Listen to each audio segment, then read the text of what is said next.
But first, Prime Minister Vorenge Bainimarama is assuring the country that no one will get in the way of his government's commitment to having a free and fair election in 2014.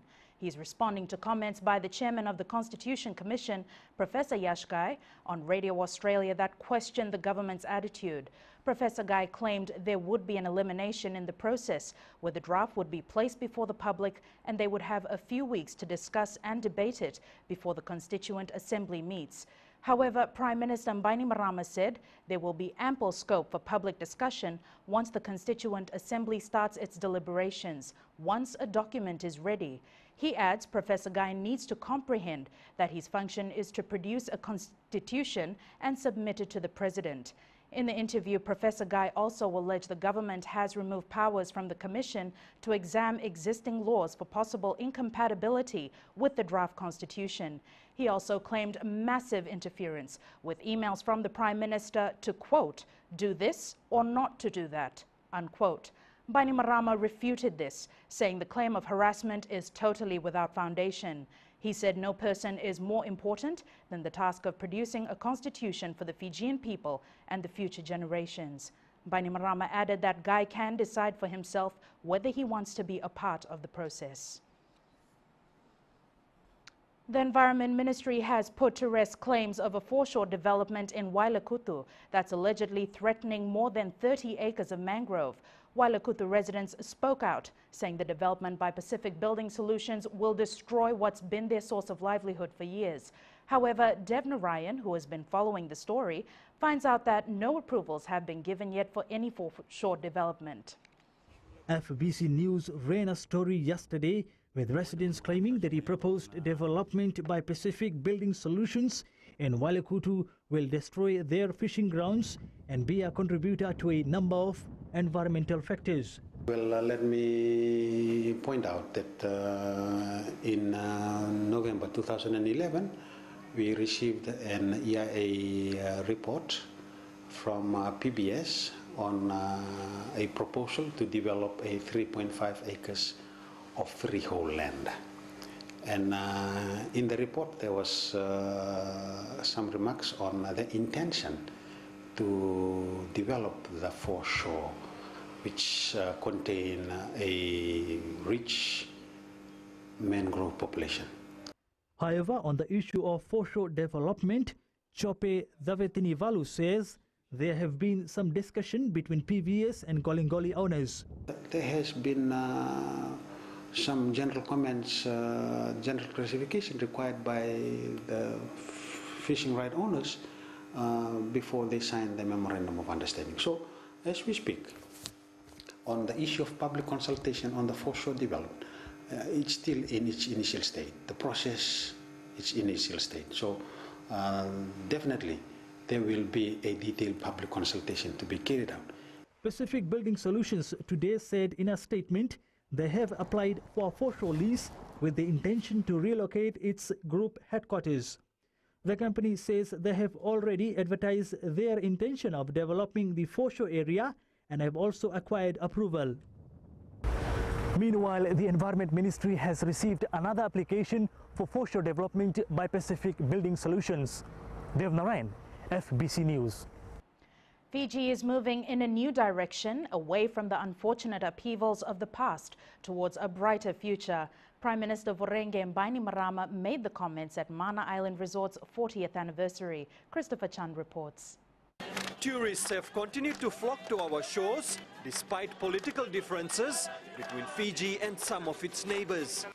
Some of our neighbors at government level and in the unions have not understood or don't want to understand and have spread in misinformation and have tried to punish Fiji. Bainimarama says there is no better example of the bond between Fijians and visitors from the world over. Tourism remains the country's biggest industry. You have had an intense love affair with Mana, and Mana has had a love affair with you. It's been mainly smooth sailing, except for the odd cyclone or flood. And both parties have remained faithful. While he was at Mana to celebrate its 40th birthday, The PM's thoughts were with those affected by the Naviti Resort fire last Thursday. Fortunately, no one was hurt, and guests have been accommodated elsewhere, and none of the staff have been laid off. It was a big relief, but it was also an inspiration, because once again, we saw plenty of evidence of the bonds of trust and affection between our visitors and our Fijian hosts.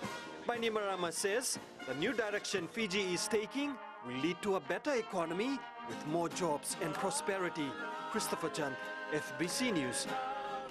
There has been an increase in child abuse cases related to corporal punishment in schools, prompting major concern from Save the Children Fiji.